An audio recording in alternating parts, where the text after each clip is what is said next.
Price the lord. Kellys empire church bible study பாட்காஸ்ட்க்கு உங்களை எல்லாரையும் வரவேற்கிறோம். நம்ம இது வரைக்கும் 5 எபிசோட் பார்த்துருக்கோம். ஸோ எல்லாருக்குமே ரொம்ப பிரயோஜனமாக இருக்குன்னு நாங்கள் கேள்விப்பட்டோம்.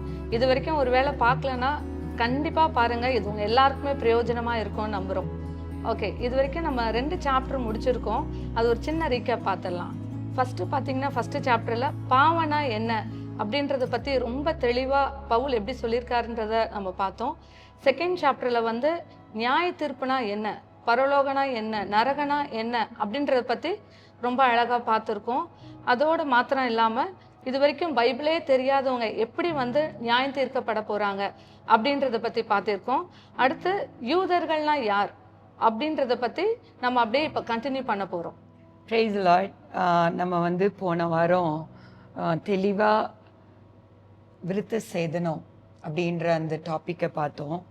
எக்ஸாக்டாக இந்த விருத்த சேதனன்ற கான்செப்ட் ஆண்டவர் ஆபிரகாம் கிட்ட சொன்னார். என்னன்னு சொன்னார்னா, என்னுடைய என்னுடைய ஜனங்கள், இந்த யூதர்கள், நீங்கள் உங்களுடைய அடையாளமே என்னது? விருத்த சேதனம் தான். விருத்த சேதனன்றது வெளியரங்கமான ஒரு ப்ராசஸ், கரெக்டா? ஆனால் இந்த புதிய ஏற்பாடில் ஆண்டவர் முதலாவது யூதர்களுக்காக தான் எல்லாம் நடந்துட்டு இருந்தது. மேல் வீட்டறையிலையும் யாரு தான் அபிஷேகம் பெற்றாங்க? யூதர்கள் தான் அபிஷேகம் பெற்றாங்க. அது வரைக்கும் பேதுரு எல்லாருமே இருக்கட்டும், அவங்க மைண்டில் யூதர்கள் தான் ரட்சிக்கப்பட முடியும், யூதர்கள் தான் ஞானஸ்நானம் எடுக்க முடியும். அதாவது புதிய ஏற்பாட்டு காலத்தை சொல்கிறேன். யூதர்கள் தான் அபிஷேகம் பெற முடியும், யூதர்கள் தான் பரலோகத்துக்கே போக முடியும். அந்த கான்செப்டில் தான் சீஷர்களும் இருந்தாங்க. எங்கே இந்த காரியம் பிரேக் ஆகுதுன்னா, கொர்நேலியு அந்த இடத்துல தான் ஆண்டவர் பேசுகிறார் பேதுரு கிட்ட. நான் எல்லாருக்காகவும் வந்தேன், அந்த தீட்டான காரியத்தை என்ன பண்ண, அடிச்சு புசி அப்படின்னு சொல்கிறாரு. அந்த மேட்ரு நடக்கிறப்போ என்ன, அங்கே ஒரு கம்ப்ளீட்டாக இந்த பேதுரு சீஷர்கள் யாருமே எதிர்பார்க்காத ஒரு காரியம் நடக்குது. என்னது? புறஜாதியாருக்கு ஆண்டவர் வச்சிருக்காரு பரிசுத்தாவின் அபிஷேகத்தை. அங்க எல்லாரும் அபிஷேகம் பெறாங்க, இவங்களே ஷாக் ஆயிடுறாங்க, இவங்க எப்படி அபிஷேகம் பெற்றாங்க அப்படின்னு. ஸோ இப்போ யூதர்களுக்குள்ள நிறைய குவெஸ்டன் மார்க்ஸ் இருக்கு.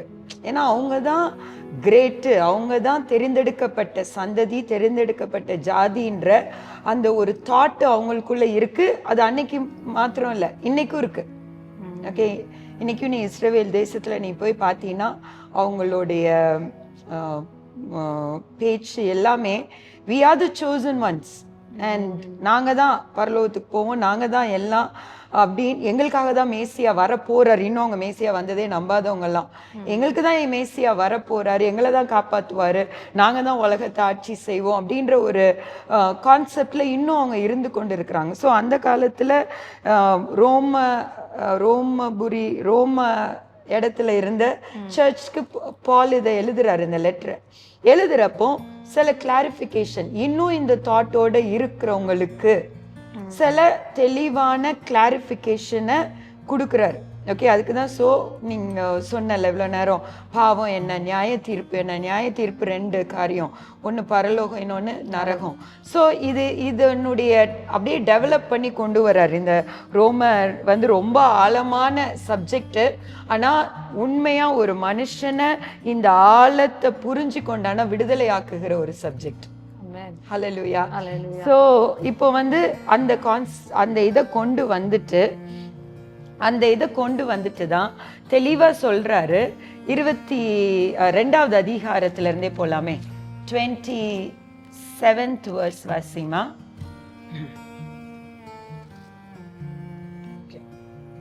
சுபாவத்தின்படி விருத்த சேதனம் இல்லாதவனாய் இருந்தும் நியாய பிரமாணத்தை நிறைவேற்றுகிறவனாய் இருந்தால் அவன் வேத எழுத்தும் விருத்த சேதனமும் உள்ளவனாய் இருந்தும் நியாய பிரமாணத்தை மீறுகிற உன்னை குற்றப்படுத்துவான் அல்லவா?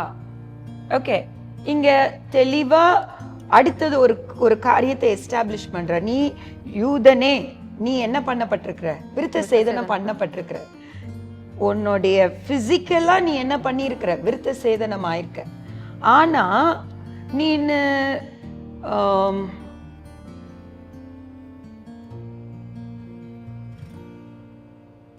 அவுட்வர்டா விருத்த சேதனை பண்ணி உன் லைஃப்ல நீ நியாயப்பிரமாணத்தை பின்பற்றாதவனா இருந்தா நீ யூதன் அல்ல. யாரு யூதன்? பிசிக்கலா விருத்த சேதனை ஒருவேளை நீ பண்ணப்படாம இருந்தாலும், ஆனா நீ நியாயப்பிரமாணம் தேவனுடைய காரியங்கள்ல அத கரெக்டா நீ போறவனா இருந்தீனா நீ யூதன் அப்படின்னு சொல்ற. ஸோ அதே அந்த பேஸ்மெண்ட்டை போட்டுட்டு, இதை ஏற்கனவே நம்ம செகண்ட் எபிசோட்லயோ இதுலயோ பார்த்தோம். இந்த பேஸ்மெண்ட்டை கிளியரா போட்டுட்டு அடுத்தது என்ன தொடங்குறாரு? 3rd சாப்டரை தொடங்குறாரு. இப்போ 3rd சாப்டர்ல இருந்து அப்படியே போலாம். இப்படியானால் யூதனுடைய மேன்மை என்ன? விருத்த சேதனத்தினாலே பிரயோஜனம் என்ன? அது எவ்விதத்திலும் மிகுதியா இருக்கிறது. தேவனுடைய வாக்கியங்கள் அவர்களிடத்தில் ஒப்புவிக்கப்பட்டது விசேஷித்த மேன்மையாமே. சிலர் விசுவாசியாமற் போனாலும் என்ன, அவர்களுடைய அவிசுவாசம் தேவனுடைய உண்மையை அவமாக்குமோ? ஓகே, இப்போ யூதனுடைய என்னது, யூதனுடைய மேன்மை என்ன? விசுவாசத்தினாலே பிரயோஜனம் என்ன?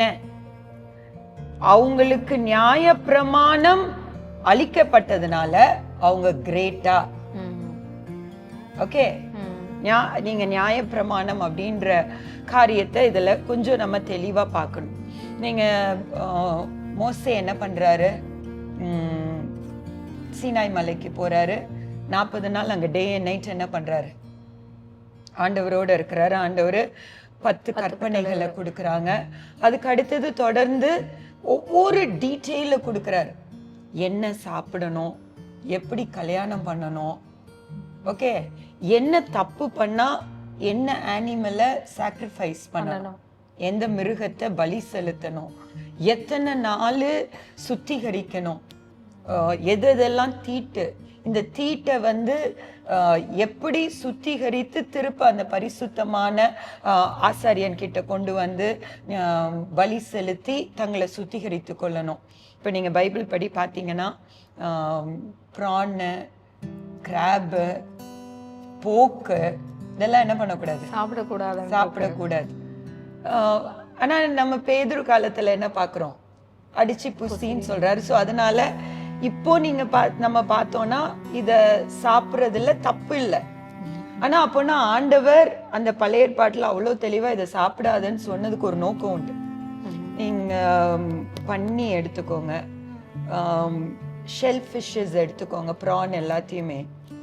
இது இந்த இந்த ஃபார் எக்ஸாம்பிள் ப்ரான் எடுத்துப்போம். ஏன்னா நமக்கு ப்ரான் தான் எல்லாருக்கும் ரொம்ப பிடிச்ச ஐட்டம். போக்கு நம்ம ஊர்ல ரொம்ப ரேரா சாப்பிட்ற காரியம்.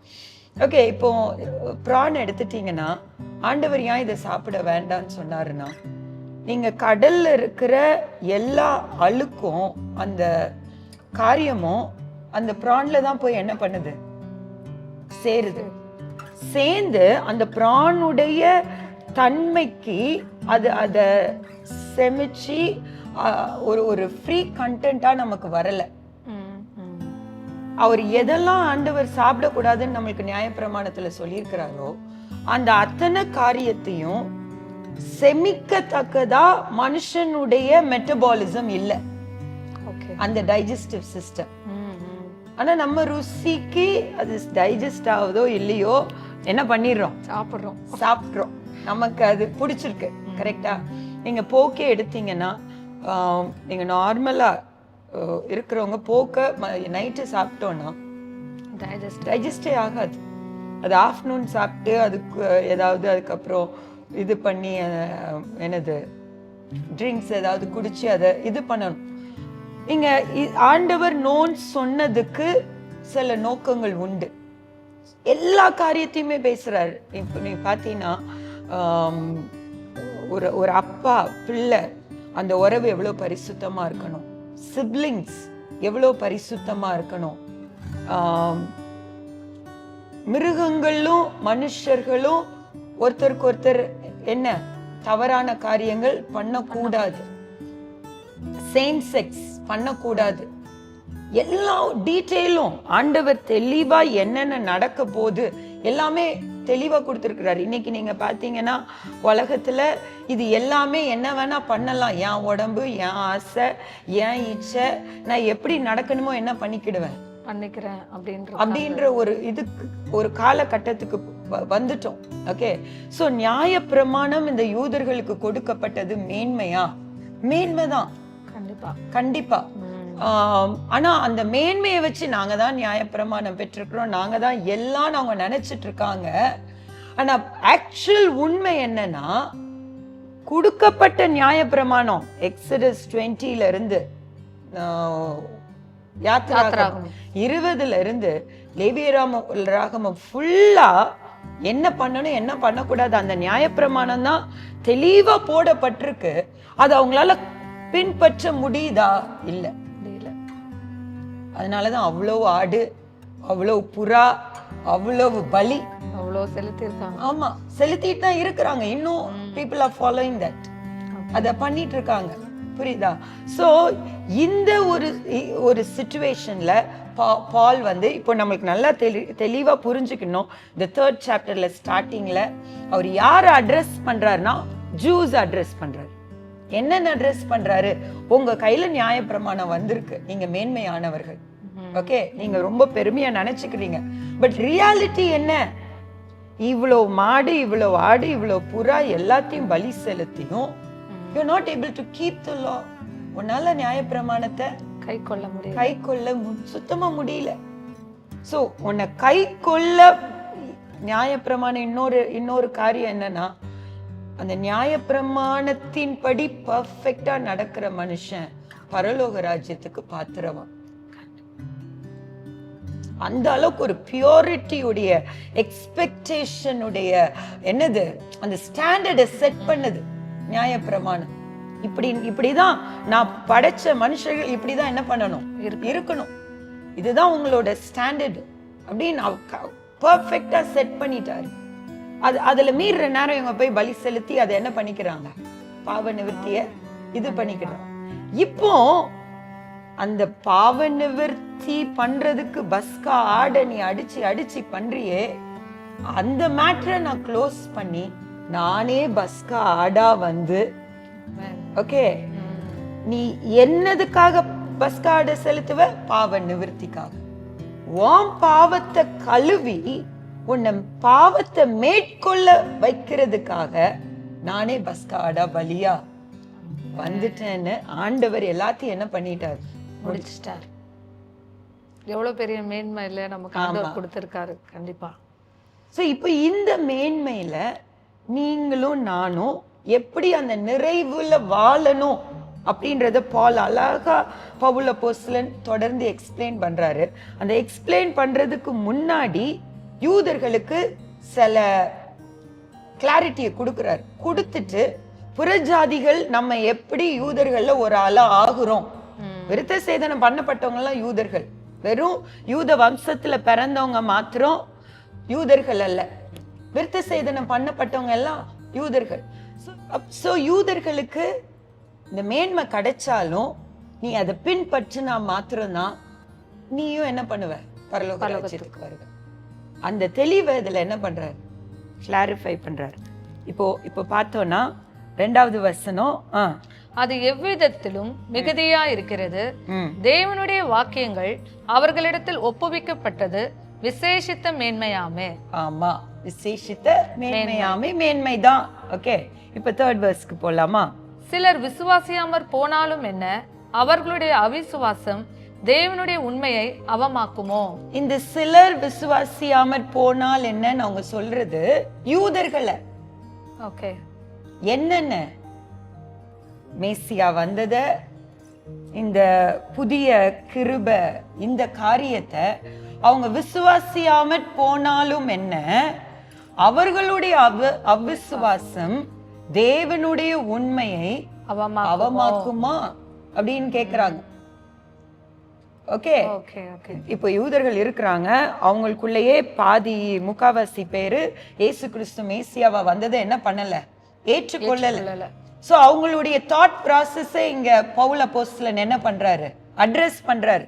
இவங்கெல்லாம் இன்னும் மேசியா வந்ததை விசுவாசிக்கலையே, இவங்கெல்லாம் இந்த பலி செலுத்துறது வேண்டான்றத விசுவாசிக்கலையே, விருத்த சேதனம் பண்ணப்பட்டோம் நாங்க தான் கிரேட்டுன்னு இருக்காங்களே, விருத்த சேதனம் பண்ணாம இருக்கிறவங்களை ஏற்றுக்கொள்ளலையே, அந்த பர்டிகுலர் விஷயத்தை இந்த 3rd verseல என்ன பண்றாரு, அட்ரஸ் பண்றாரு. இப்ப புரியுதுல்ல? புரியுது. ஓகே, அப்படியே 4th verse வாசிக்கலாம். அப்படி ஆக்க மாட்டாது, நீர் உம்முடைய வசனங்களில் நீதிபரராய் விளங்கவும் உம்முடைய நியாயம் விசாரிக்கப்படும் போது வெற்றி அடையவும் இப்படி ஆயிற்று என்று எழுதியிருக்கிறபடி தேவனே சத்தியபரர் என்றும் எந்த மனுஷனும் பொய்யன் என்றும் சொல்வோமாக. ஹல்லேலூயா, ஹல்லேலூயா, ஹல்லேலூயா, ஹல்லேலூயா. சோ கிடையாது, இது தேவனுடைய உண்மையை அவமாக்குமோ? எந்த உண்மை? மனுஷகுமாரன் மாம்சத்துல வெளிப்பட்டு ரத்தத்தை சிந்தினாரு. யாரு? யூதர்களுக்கு மாத்திரமல்ல, புறஜாதியார்களுக்கும் ரத்தத்தை சிந்தினாரு. இப்போ அவரை விசுவாசிக்கிற எல்லாரும் யூதர்களா மாறி பரலோக ராஜ்யத்துக்குள்ள என்ன பண்ண முடியும்? போக முடியும். ஆமென், ஆமென், ஆமென். சோ இதுல ஆண்டவர் என்ன பண்ணாரோ அவர் மாத்திரம்தான் உண்மை. மனுஷன் தனக்குன்னு கொடுக்கப்பட்டதை வச்சு கிரியேட் பண்ண ஒரு ஸ்டாண்டர்டு உண்மை அல்ல. அதுதான் இந்த 4வது வசனம் தெளிவா சொல்லுது.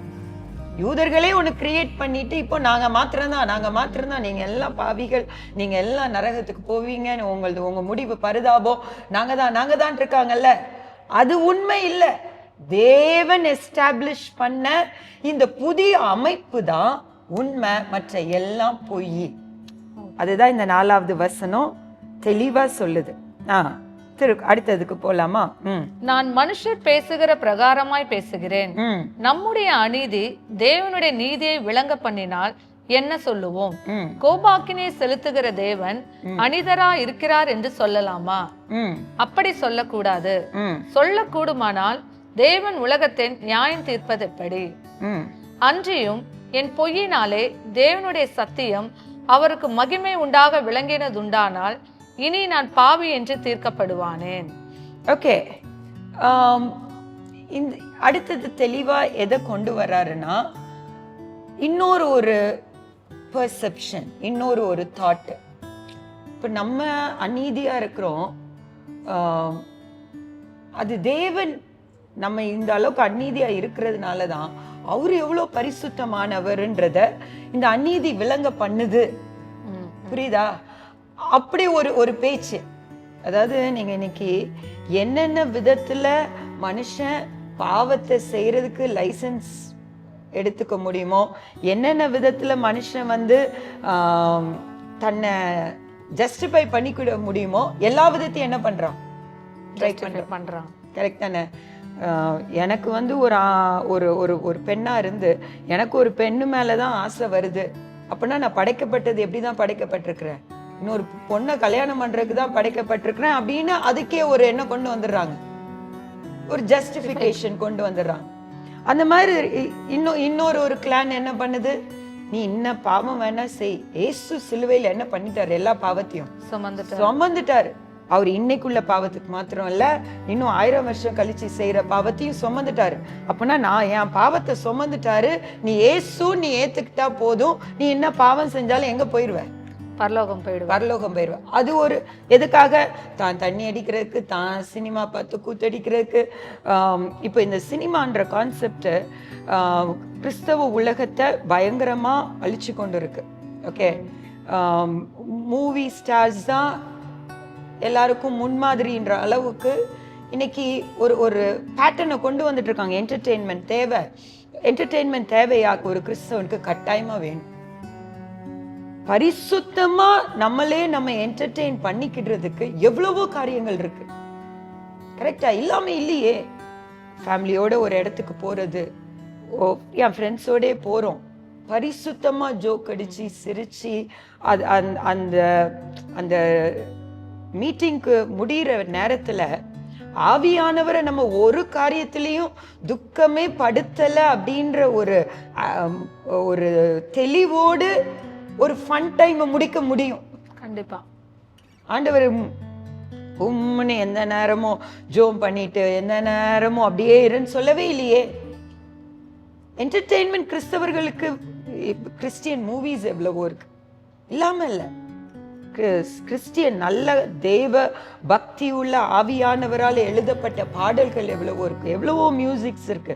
பாட்டு போட்டு டான்ஸ் ஆடலாமா, ஆடலாம், தப்பே கிடையாது இன்னைக்கு. ஆனா வேற மாதிரி ஒரு கான்செப்ட அவங்கள மாதிரி நம்ம இருக்கணும் அப்படின்ற ஒரு தன்மையை கொண்டு வர்றதுதான் தேவனுடைய அந்த அந்த ஒரு மெக்னானிமஸ் ஸ்டாண்டர்ட மட்டமாக்குற மாதிரி இருக்கு.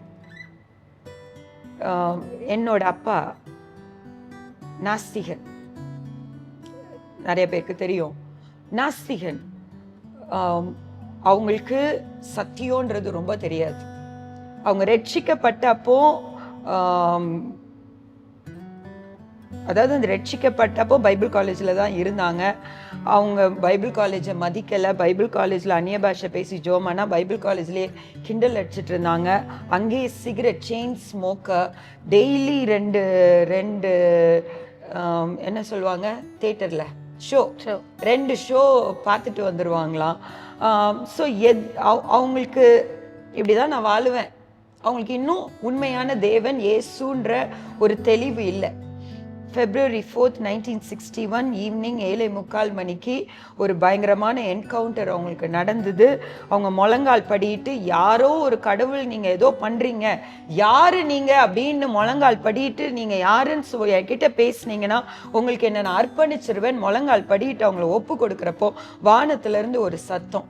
அந்த சத்தம் தெளிவா, உனக்காக சிலுவையில் அறையுண்ட நசரனாகிய இயேசு நானே. இந்த சத்தத்தை கேட்ட உடனே அவங்களுக்கு அவங்கள அழுத்தின பாவ பாரம் அது அப்படியே அவங்கள விட்டு விலகிச்சு. ஓகே, விலகி இம்மீடியட்டா நடந்தது 2 காரியம். ஒண்ணு, உள்ளுக்குள்ள இருந்து 2 இல்ல 3 காரியம். உள்ளுக்குள்ள இருந்து அப்படி ஒரு சந்தோஷம், பாவ ஃபீலிங் எல்லாம் அப்படியே மறைஞ்சிருச்சு. கிளீனா ஃபீல் பண்ணாங்களாம். அடுத்தது செயின் ஸ்மோக்கர், அந்த அந்த சிகரெட் மேல ஒரு எண்ணமே இல்லாம போச்சாம். இப்போ சில பேர் சொல்றாங்க தண்ணி அடிக்கிறது பாவம் அல்ல, ஒரு என்ஜாய்மெண்ட், ஒரு என்ஜாய்மெண்ட். அதாவது நீங்க அதை சின்னன்னு கொண்டு வர முடியாது, புரியுதா? ஓவரா தண்ணி அடிக்க கூடாது அப்படின்னு சொல்றாங்க. ஓகே, தண்ணி அடிக்கலாம். இப்போ பைபிள் தெளிவா சொல்லுது, do not be drunk அப்படின்னா போதையா ஆகாத அப்படின்னு போட்டிருக்கு, சரியா? அப்படின்னா நீ தண்ணி அடிக்கிறதுல போதை ஆகாம நீ தண்ணி அடிக்கிறதுக்கு எங்க நீ லைன் டிராப் பண்ண, எப்படி டிராப் பண்ண முடியாது, எங்க எப்படி வரும்னு தெரியாது. அது எக்ஸாக்ட்டா அது எப்போ அந்த லெவலை தாண்டோன்றது தெரியாது. ஒருவேளை நல்லா தெளிவா இருக்கிற அன்னைக்கு ஒரு கொஞ்சோண்டு குடிச்சிருக்கலாம், இன்னொரு நாள் அதே சோஷியல் ட்ரிங்கிங் ஸ்பேஸ்ல இருக்கிறப்போ பயங்கர மன உளைச்சல்ல இருக்கும், என்ன பண்றோன்னே தெரியாது, கொஞ்சம் அடிச்சா நமக்கு மைண்டு இதாகும்னு அப்படியே என்ன பண்ணிருது அது நம்மள. ஒன்ஸ் அந்த தன்மை ஒண்ணு உள்ள நுழைஞ்சிருச்சுன்னா அடிக்ஷன் தொடங்கும், முடிஞ்சிச்சு. மனுஷனா வாழ மாட்டோம், என்னவாயிருவோம், அவ்வளவுதான், மிருகமா மாறி. இங்க நீ இன்னொரு ஒரு காரியம் ப்ராவர்ப்ஸ்ல, நீதிமொழிகள்ல தெளிவா போட்டிருக்கு, நீ தண்ணி அடிச்சினா ஒரு என்னது கப்பல்ல மிதக்கிறது போல உன் வாழ்க்கை இருக்கும். நீதிமொழிகள்ல 23rd chapter 29th verseல இருந்து வாசிமா. ஐயோ, யாருக்கு வேதனை, யாருக்கு துக்கம், யாருக்கு சண்டைகள், யாருக்கு புலம்பல், யாருக்கு காரணமில்லாத காயங்கள், யாருக்கு ரத்தம் கலங்கின கண்கள், மதுபானம் இருக்கும் இடத்திலே தங்கி தரிப்பவர்களுக்கும் கலப்புள்ள சாராயத்தை நாடுகிறவர்களுக்கும் தானே. மதுபானம் இரத்த வருணமாய் இருந்து பாத்திரத்தில் பளபளப்பாய் தோன்றும் போது நீ அதை பாராதே. ஓகே, ஒரு நிமிஷம் தொடர்ந்து இந்த கடைசி வரைக்கும் நம்ம பார்ப்போம். இதுல எங்கிருந்து எங்கேயோ போகுது. பட் யூனோ இன்னைக்கு எதெல்லாம் ஓகே அப்படின்னு ஒரு நார்மலைஸ் பண்ண ட்ரை பண்றாங்க பவுலப்போஸ்தலன் அதுதான் ரோமர் 2வது அதிகாரத்துல அட்ரஸ் பண்றாரு. என் பாவம் வந்து ஆண்டவருடைய நீதியை மேக்னிஃபை பண்ணி காமிக்குமே அப்படின்றாரு. அப்படின்னு நினைக்கிறீங்க, தட் இஸ் ராங்.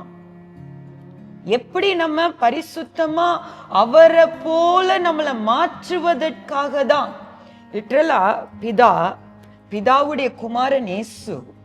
யாரெல்லாம் நம்ம ரட்சிக்கப்பட்டு இயேசுவை ஏற்றுக்கொள்றோமோ இந்த குமாரனுடைய சகோதர சகோதரிகள்ன்ற ஸ்தானத்தை கொடுக்கிறாரு. பிதாவுக்கு நம்ம பிள்ளைங்க, அவருடைய குமாரன் இயேசு அதே கேட்டகரியில நம்மளை கொண்டு வந்து நிறுத்துறாரு. சோ இயேசு எந்த அளவுக்கு பெர்ஃபெக்ட்டா இருக்கிறாரோ அந்த பெர்ஃபெக்ஷனுக்கு ஈக்குவலா நம்மளை மாற்றணும்ன்றது தான் தேவனுடைய திட்டம். சோ இந்த ஸ்டாண்டர்டுக்கு வந்தாதான் பரலோக வாசியாகிய இயேசு இருக்கிற பரலோகத்துக்கு நம்மளும் வாசிகளா மாற முடியும். கண்டிப்பா. புரியுதா? சோ அந்த ஸ்டாண்டர்ட கரெக்டா கொண்டு வராரு. அதனாலதான் நம்ம எதையுமே நார்மலைஸ் பண்ண கூடாது. இன்னைக்கு நார்மலைஸ் பண்ற உலகத்துல வாழ்ற நம்ம நார்மலைஸ் பண்ண கூடாது.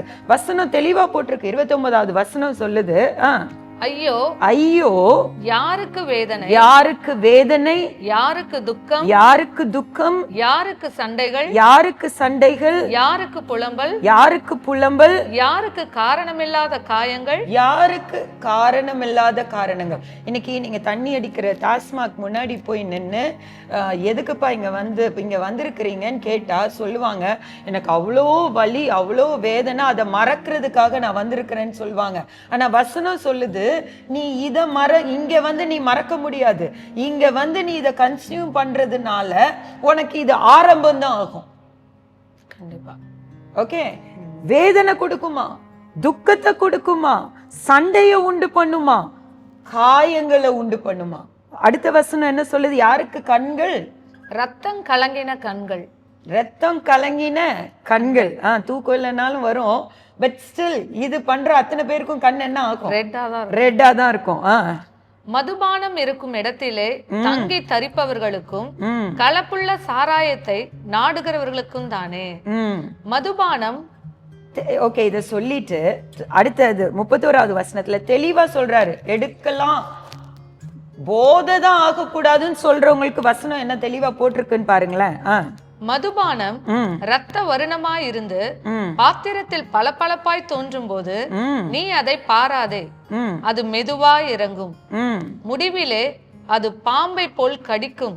ஹல்லேலூயா, ஹல்லேலூயா. அத பார்க்காதன்னு சொல்றாரு. கொஞ்சோண்டு அடிச்சுக்கோ, சோஷியலைஸ் பண்றப்போ நீ வந்து போதை ஏறாம இருன்ற கான்செப்ட் இங்க போட்டிருக்கா? பார்க்கவே பார்க்காதன்னு சொல்றாரு.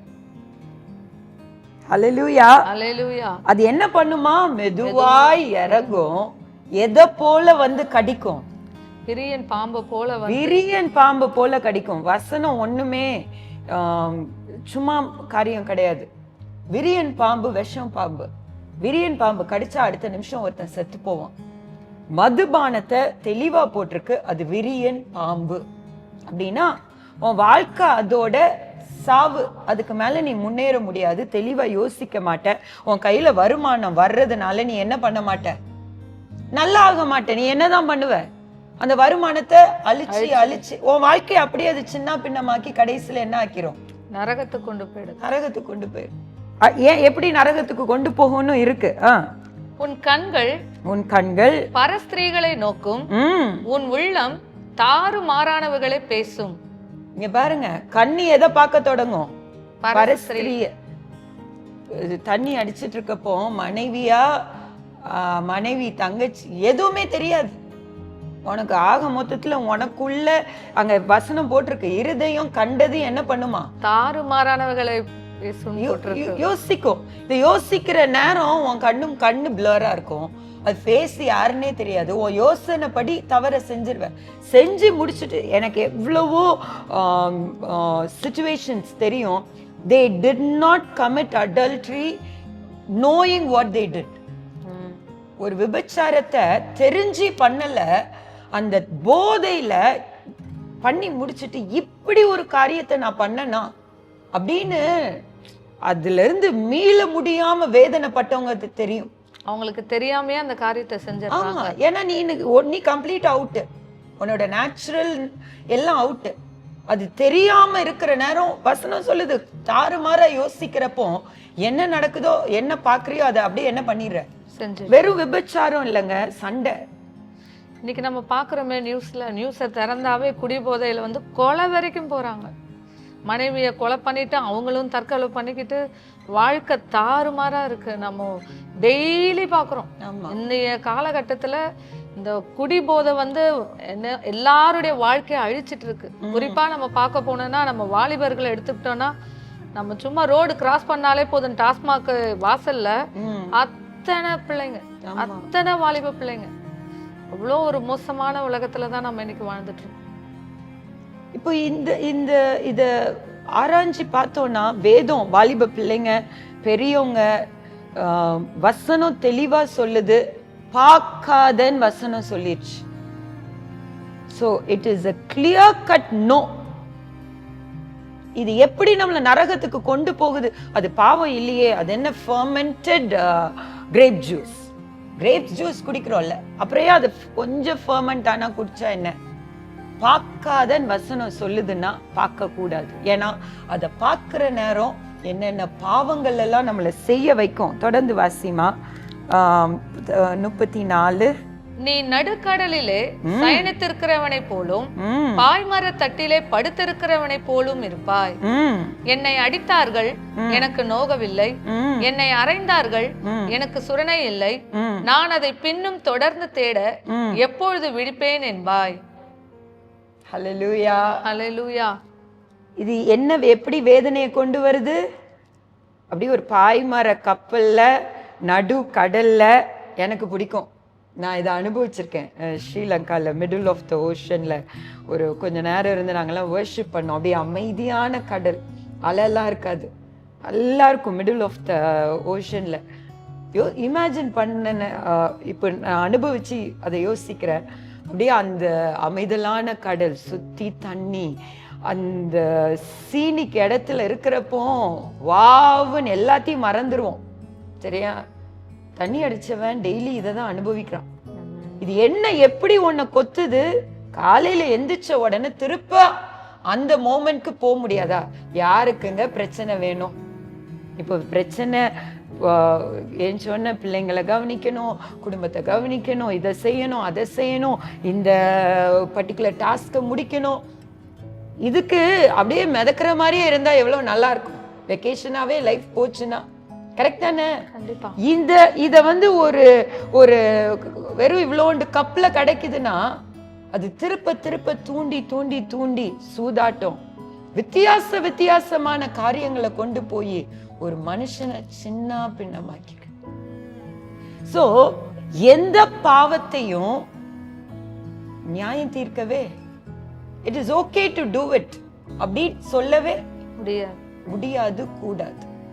அததான் பவுல் அப்போஸ்தலன் தெளிவா ரோமர்ல சொல்றாரு, நம்மளுடைய பாவம் தேவனுடைய நீதியை விளங்க பண்றதுனால பாவம் செய்யறது ஓகேவா அப்படி ஒரு டீம் சொல்லிட்டு இருந்திருக்கு பவுல் அப்போஸ்தலன் காலத்துல. அததான் அந்த 3-4 வசனத்துல அட்ரஸ் பண்றாரு.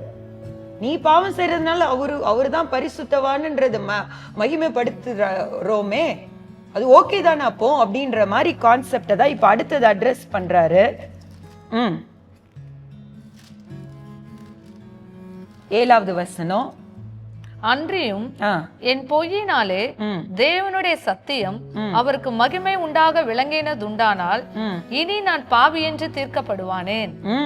நன்மை வரும்படிக்கு தீமை செய்வோமாக என்றும் சொல்லலாம் அல்லவா?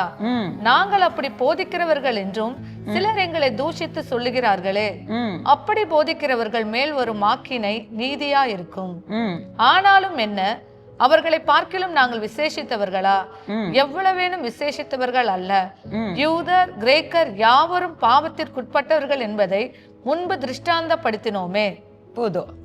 இப்போ இங்க 8வது வசனத்துல அவர் சொல்றாரு, அவங்கள தப்பா பேசியிருக்காங்க, நீ பாவி நீ பாவின்னு சொல்லி என்னது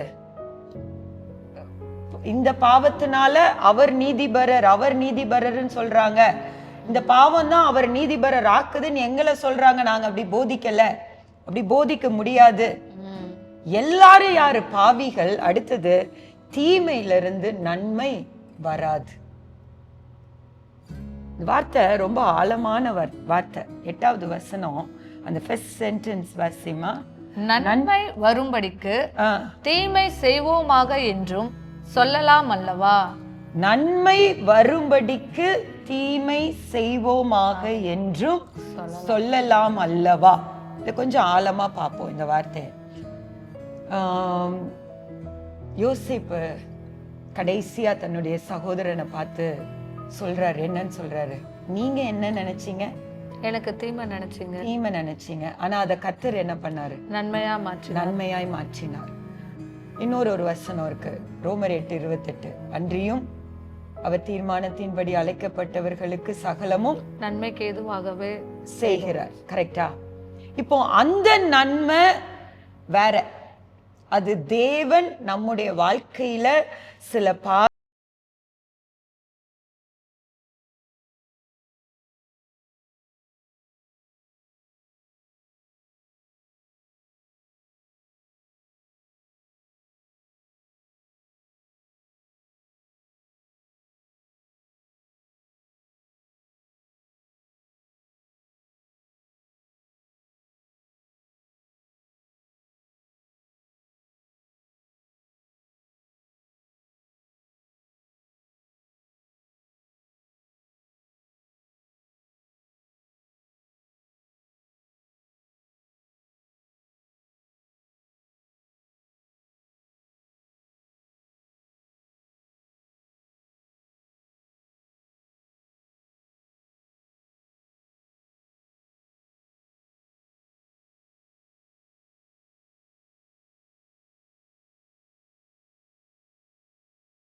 எவ்வளவேனும் விசேஷித்தவர்கள் அல்ல, யூதர் கிரேக்கர் யாவரும் பாவத்திற்குட்பட்டவர்கள் என்பதை முன்பு திருஷ்டாந்தப்படுத்தினோமே.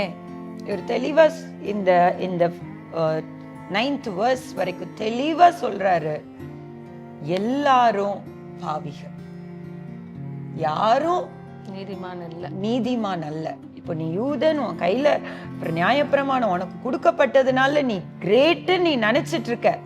ஆனா நீ எப்போ கிரேட் ஆவன்றத பின்னாடி சொல்ல போற. எப்போ நீ கிரேட் நினைச்சிட்டு இருக்க. அப்கோர்ஸ் நியாய பிரமாணத்தை கீப் பண்றவங்க, அதை நிறைவேற்றுகிறவர்கள் கிரேட். ஏன்னா அவங்க தான் பரலோகத்துக்கு போவாங்க. புரியுதா? அந்த ஸ்டாண்டர்ட், அந்த தேவன் ஏற்படுத்தின கரெக்டான அந்த ஸ்டாண்டர்டின் படி வாழ்றவங்க தான் பரலோகத்துக்கு போறாங்க. ஆனா அது நிமித்தம் நீ கிரேட் கிடையாது. எல்லாருமே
இல்லை, தேவனை தேடுகிறவன் இல்லை, எல்லாரும் வழி தப்பி ஏகமாய் கெட்டு போனார்கள். நன்மை செய்கிறவன் இல்லை, ஒருவனாகிலும் இல்லை. ஹல்லேலூயா, ஹல்லேலூயா. இன்னைக்கு சில பேரை பார்த்தோன்னே இங்க ரொம்ப நல்லவங்க அப்படின்னு நம்ம நினைப்போம். ஓகே, ஆனா அவங்கள பரலோக ஸ்டாண்டர்ட் படி பார்த்தா ஏதாவது ஒரு குறை இருக்கும். இப்போ நம்மளே எடுத்துக்கலாமே, ரட்சிக்கப்பட்டிருக்கோம், அபிஷேகம் பெற்றிருக்கோம், எல்லாம் பண்றோம். சில சிச்சுவேஷன்ஸ்ல என்ன பண்ணிடுறோம்? தப்பு பண்ணிடுறோம், தவறிடுறோம். கரெக்டா? மீறிடுறோம். அந்த ஸ்டாண்டர்ட் என்ன பண்றோம்? மீறி நடத்துறோம். சில இத்தனைக்கும் இந்த பாவங்கள் கழுவப்பட்டு மூடப்பட்டு தோய்த்தெடுக்கப்பட்டு, கரெக்டா? இந்த இதுதான் கரெக்ட்னு தெரியும், எதெல்லாம் தப்புன்னு தெரியும், எதெல்லாம் தேவன் படுத்துன்னு தெரியும். ஏன்னா நம்ம துக்கப்படுத்தி இருக்கோம். அவரை துக்கப்படுத்தின உணர்வுடையவர்கள். அதுலயும் என்ன பண்ணிரும்? ஒரு சூழ்நிலையில் அப்படியே கோபம் வர்ற நேரம் எதையாவது யோசிச்சிடறோம், எதையாவது பேசிடுறோம். கரெக்டா? சோ தெளிவா இத அனுபவிச்ச நம்மளே என்ன பண்றோம்? தடுமாறுறோம். அப்பனா இத அனுபவிக்காம நாங்க யூதர்கள், நாங்க பரிசுத்தவான்னு சொல்லிட்டு இருக்கீங்களே, உங்களுக்கு தான் நான் சொல்றேன், நீ உணர்வுள்ளவன் இல்ல. நீ தேவனை தேடுறியா? அந்த 11th verseல 10th நீதிமான் ஒருவனும் இல்ல, உணர்வுள்ளவன் இல்ல, தேவனை தேடுகிறவன் இல்ல. நீங்க இஸ்ரேல் கண்ட்ரிக்கு நீங்க போனீங்கன்னா சாட்டர்டே 6 மணிக்கு ஃபுல் தேசம் எம்டியா இருக்கும். சாட்டர்டே ஈவினிங் 6 o'clock ஒரு கடை இருக்காது, ஒரு சொந்த வேலையை எவனும் செய்ய மாட்டான். இன்னைக்கு நீங்க போங்க சாட்டர்டே இஸ்ரேல் கண்ட்ரிக்கு, க்ளோஸ் பண்ணி, ஏன்னா அவங்களுடைய ஓய்வு நாள் தொடங்கிருச்சு அந்த ஈவினிங் 6 o'clock. அடுத்த நாள் 6 o'clock வரைக்கும் சொந்த வேலையை செய்ய மாட்டாங்க, சொந்த காரியத்தை பார்க்க மாட்டாங்க. எவ்வளவு பயபக்தின்னு யோசிங்க. இப்ப வரைக்கும் ஃபாலோயிங் இட். அவ்வளவு ஸ்ட்ரிக்டா இருப்பாங்களாம், அவ்வளவு பயபக்தியா இருப்பாங்களாம். ஆனா நீ தேவனை தேடுறதுக்காக தான் இதை செய்யற. உண்மையா நீ தேவனை பாக்குறியா? ஒரு அந்த ஷாலை போட்டுட்டு ஒரு செவர்ல போய் முட்டி என்ன பண்ற? மேசியா வாருன்னு என்ன பண்ற? அல்ற. நீனு எதெல்லாம் படிக்கணுமோ படிக்கிற, எல்லாம் பண்ற. ஆனாலும் உனக்குள்ள என்ன இருக்கு? நன்மை செய்யாத எவ்வளவோ காரியம் இருக்கு. நீ எப்படிதான் இருக்க? வழி தப்பிதான் இருக்க. நீ தேவனை தேடணும்னு ஏதோ தேடுற, ஆனா உனக்கும் தேவனுக்கும் ஒரு கனெக்ஷன் இருக்கா? பாண்டிங் இருக்கா? இல்ல. உன் வாய் எப்படிப்பட்ட வாய்? 13வது வசனத்துல, திறக்கப்பட்ட பிரேத குழி, தங்கள் நாவுகளால் வஞ்சனை செய்கிறார்கள், அவர்களுடைய உதடுகளின் கீழே பாம்பின் விஷம் இருக்கிறது. இப்ப நான் பெர்ஃபெக்ட் மேன்னு சொல்றவன் தன் வாயில இன்னொருத்தனுக்கு குழி வெட்டினானா? வெட்டாம இருக்கிறானா? இல்ல.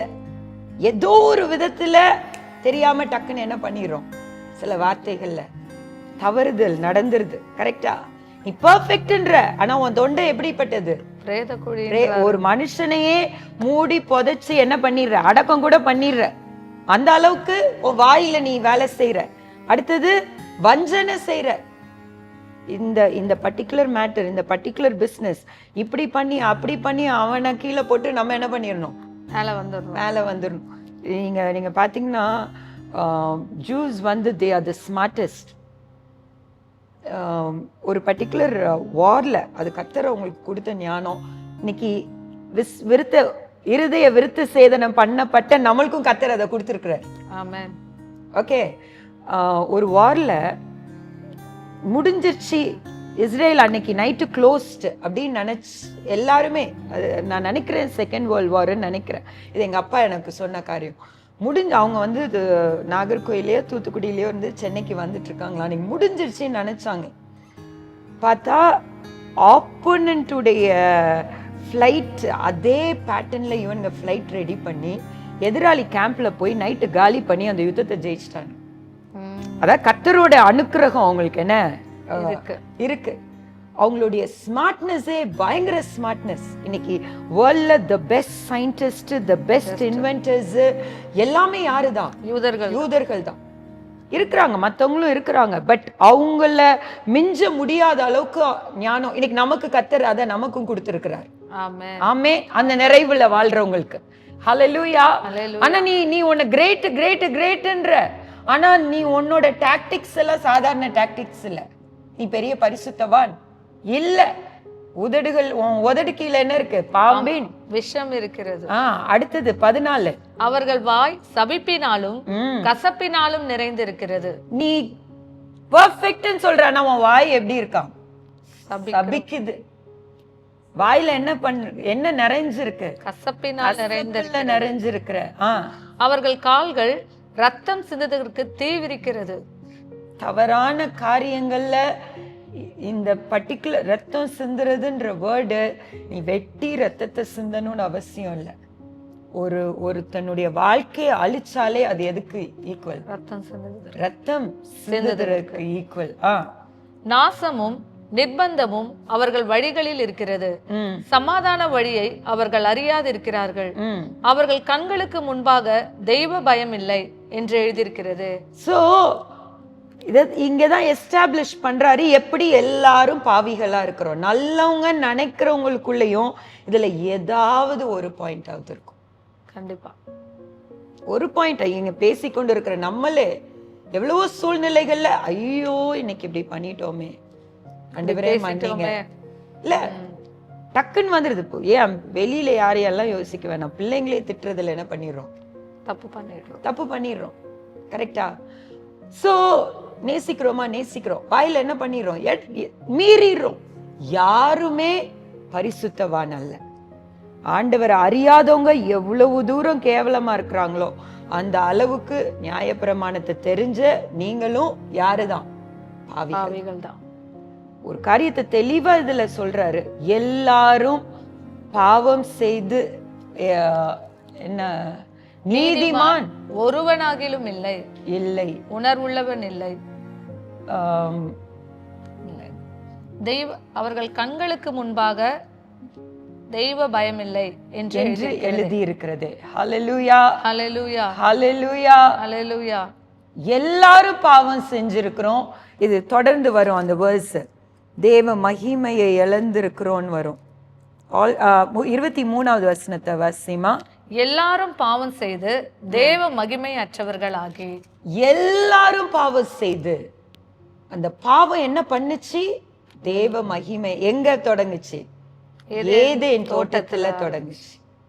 சோ பாவின்றது அந்த டேர்ம யாருமே இது பண்ண முடியாது. நான் நீதிமான்னு ஒருத்தன் சொல்ல முடியாது. நான் ரட்சிக்கப்பட்ட பாவி. அதுதான் நான் என்ன குறிச்சு சொன்னா, என்னை இன்னைக்கு கர்த்தர் கழுவி சுத்திகரிச்சதுனால இன்னைக்கு நான் ரட்சிக்கப்பட்ட பாவிகள். நீதிமான் யாரு மாத்திரம்தான்? அவர் மாத்திரம்தான். இதுல நம்ம குட்டி ஜீசஸ், குட்டி தேவன் அப்படின்லாம் சொல்றாங்க. அந்த கேட்டகரிக்கெல்லாம் நம்ம தகுதியே கிடையாது. நம்ம அவர்தான் நீதிபரர், அவர்தான் பரிசுத்தவான், அவர்தான் தேவன். நம்ம எல்லாத்துலயும் யூதனா இருக்கட்டும், கிரேக்கனா இருக்கட்டும், யாரா இருக்கட்டும், நம்ம என்னதான்? கம்மிதான். ஓகே, 18வது வசனம் வரைக்கும் கிளியரா புரியுதா? யார அட்ரஸ் பண்றாரு? யூதர். அவங்களுக்கு எதனால இதை அட்ரஸ் பண்றாருன்ற கிளாரிட்டி 18th verse வரைக்கும் எல்லாருக்கும். நீ பெரிய இவன் நினைக்காத, இவ்வளவுதான் நீனு அப்படின்னு சொல்லி முடிச்சிட்டாரு. இப்போ அடுத்தது பார்ப்போம். மேலும் வாய்கள் யாவும் அடைக்கப்படும்படிக்கும் உலகத்தார் யாவரும் தேவனுடைய ஆக்கினை தீர்ப்புக்கு ஏதுவானவர்கள் ஆகும்படிக்கும் நியாயப்பிரமாணம் சொல்லுகிறதெல்லாம் நியாயப்பிரமாணத்துக்கு உட்பட்டிருக்கிறவர்களுக்கே சொல்லுகிறது என்று அறிந்திருக்கிறோம். ஓகே, ரொம்ப முக்கியமான பாயிண்ட். எல்லா வாயும் அடைக்கப்படும்படிக்கும், ஓகே, எல்லா ஜனங்களும் ஆக்கினை தீர்ப்புக்கு ஏதுவானவர்கள் ஆகும்படிக்கும் நியாயப்பிரமாணம் சொல்லுகிறதெல்லாம் நியாயப்பிரமாணத்துக்கு உட்பட்டிருக்கிறவர்களுக்கே சொல்லுகிறது என்று அறிந்திருக்கிறோம். ஹல்லேலூயா. ஹalleluya. நியாயப்பிரமாணம் சொல்றதெல்லாம் நியாயப்பிரமாணத்துக்கு உட்பட்டு இருக்கிறவர்களுக்கே. ஏன்னா இப்போ ஒரு ஸ்டாண்டர்டை மாத்த போறார். நீ நியாயப்பிரமாணத்தை கீழ்ப்படிஞ்சாதான் நீ கிரேட்னு சொல்ற. இப்போ நான் உனக்கு வேற ஒரு காரியத்தை காமிக்க போறேன். அது என்னதுன்னா கிருபை, விசுவாசம். ஓகே, நீ நியாயப்பிரமாணம் நீ பிடிச்சிட்டு தொங்கிட்டு இருந்தீன்னா அந்த நியாயப்பிரமாணத்தின் படிதான் நீ இருப்ப. ஆனா உனக்கு ஆக்கினை தீர்ப்பு உண்டு.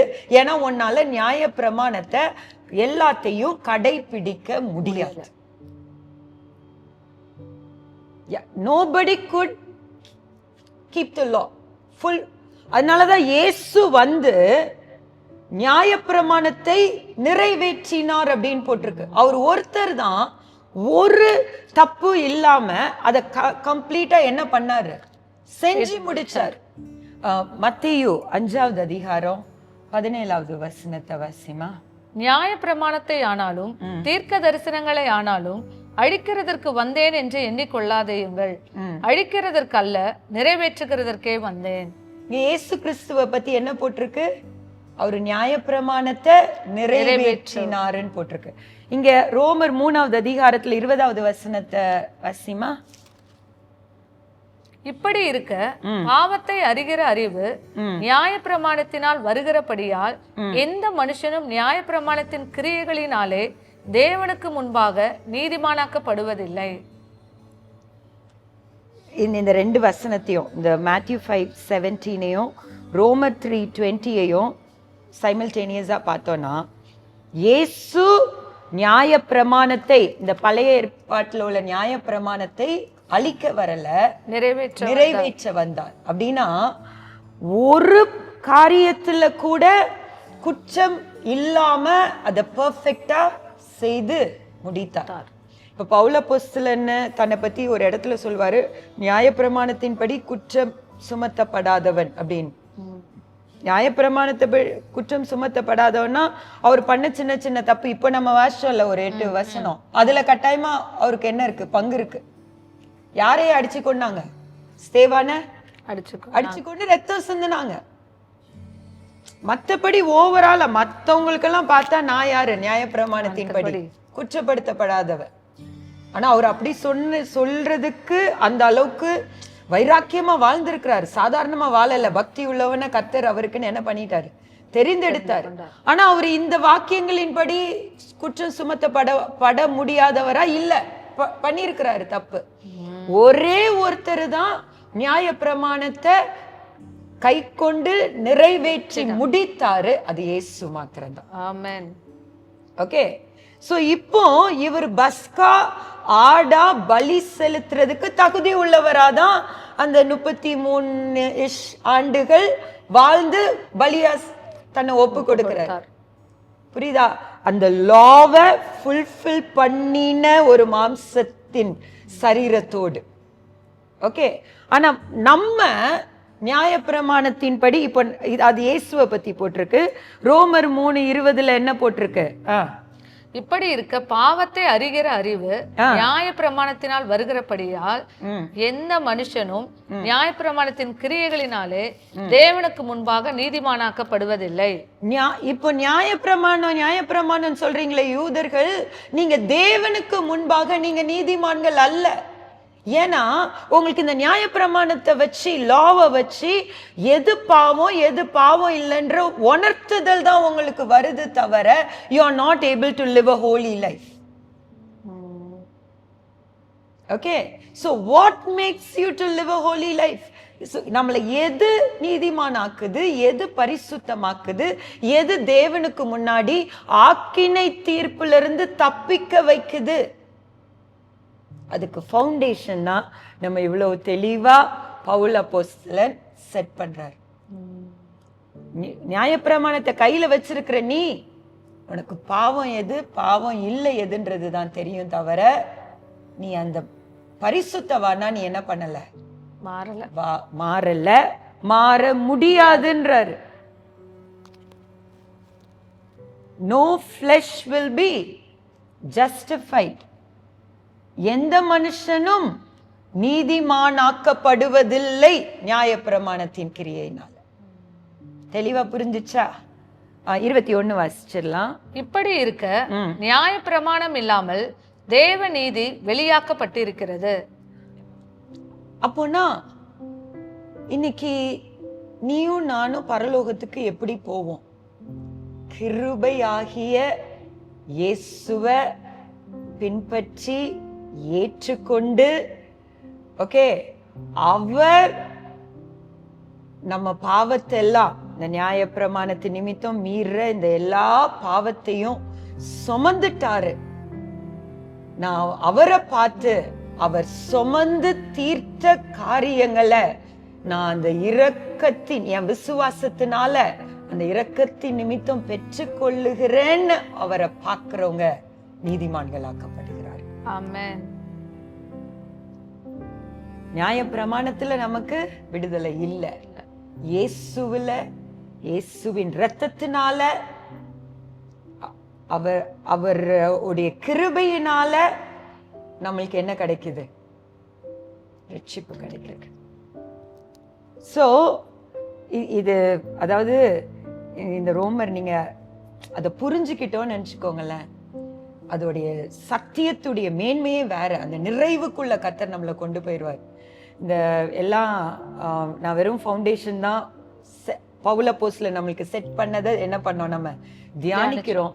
இன்னும் நம்ம ஒவ்வொன்றா வாசிக்க வாசிக்க வாசிக்க நல்லா தெளிவா புரியும். So no, please don't miss the next episodes. Okay, இவ்வளவு நேரம் வந்து இந்த 3rd சாப்டர் ஃபுல்லா நம்ம ரொம்ப டீட்டெயிலா பார்த்துருக்கோம். ஆண்டவர் எப்படி நமக்கு இந்த நியாயப்பிரமாணத்தை யூதர்களுக்கு மாத்திரம்தான் நியாயப்பிரமாணம் அப்படின்ட்டு நம்ம நினைச்சிட்டு இருந்தோம். ஆனா நியாயப்பிரமாணன்றது யூதர்களுக்கும் சரி, கிரேக்கர் புறஜாதியாரான நமக்கும் தான். ஆனா இந்த யூதர்களால என்ன பண்ண முடியல? நியாயப்பிரமாணத்தை யூதர்கள் மாத்திரம் இல்ல, எந்த மனுஷனாலும் நியாயப்பிரமாணத்தை கை கொள்ள முடியவே இல்லை. அப்ப இதுக்கு என்னதான் வழி அப்படின்னு பார்த்தோம்னா, ஒரே ஒரு வழி, இயேசு கிறிஸ்து மாத்திரம்தான். இன்னைக்கு நம்ம வாழ்க்கையிலும் கூட நம்ம ஆண்டோட கட்டளைகளை நம்ம எப்படியாவது கை கொண்டு அந்த பரலோகத்துக்கு போகணுன்ட்டு நம்மளோட எல்லாருமே வாஞ்சிக்கிறோம். ஆண்டவர் இன்னைக்கு அதுக்கு தான் நம்மளை அழைச்சிருக்காரு. அந்த ஒரு ஹோப்பை நமக்கு கொடுத்துருக்காரு. ஏசு கிறிஸ்து மூலமாய் மாத்திரமே நம்ம என்ன பண்ண முடியும்? அந்த பரலோகத்தை நம்ம அடைய முடியும். அவருடைய ரத்தத்தினால நம்முடைய பாவங்களை கழுவி இன்னைக்கு ஒரு நமக்கு நித்திய வாழ்க்கையை ஆண்டவர் நமக்கு ஏற்படுத்தி வச்சிருக்காரு. ஸோ அந்த வாழ்க்கைக்கு நேரா நம்மளை அர்ப்பணிச்சு ஓடும்போது கண்டிப்பா அந்த பரலோக வாழ்க்கைக்கு ஆண்டவர் நம்மளை தயார்படுத்துவார். தேங்க்யூ. ப்ரே பண்ணலாம். ஸ்தோத்திரம் ஆண்டவரே, உம்மை நன்றியோடு உம்மை துதிக்கிறோம். இந்த நல்ல நாளுக்காக நன்றி. இந்த நாளில் அநேக காரியங்களை அப்பா நீர் எங்களோடு கூட பேசி இருக்கிறீங்க, எங்களோடு கூட இடைப்பட்டு இருக்கிறீங்க. ஆண்டவரே, இந்த வேதத்துடைய வசனங்களை ஆண்டவரே எங்க வாழ்க்கையில நாங்க ஆண்டவரே அதை பயன்படுத்தி கொள்ள ஆண்டவரே இந்த வார்த்தையின்படி எங்க வாழ்க்கையில நிறைவேற்ற எங்களுக்கு உதவி செய்யுங்க. ஆண்டவரே, இதை பார்த்து கொண்டு இருக்கிற ஒவ்வொருத்தருக்கும் ஆண்டவரே உங்க வாழ்க்கையில ஆண்டவரே வசனத்தை கை கொண்டு ஆண்டவரே அந்த பரலோக வாழ்க்கையை சுதந்திரித்து கொள்ள ஒவ்வொருத்தருக்கும் கிருபையை கொடுக்கும்படியாய் நாங்கள் ஜெபிக்கிறோம். ஆண்டவரே அப்பா உம்முடைய கிருபை எங்க ஒவ்வொருத்தரையும் தாங்கட்டும். ஆண்டவரே, தொடர்ந்து நீங்க நடத்துங்க. இயேசுவின் மூலம் ஜெபிக்கிறோம் நல்ல பிதாவே, ஆமென். அடுத்த எபிசோட்ல சந்திக்கும் வரை God bless you.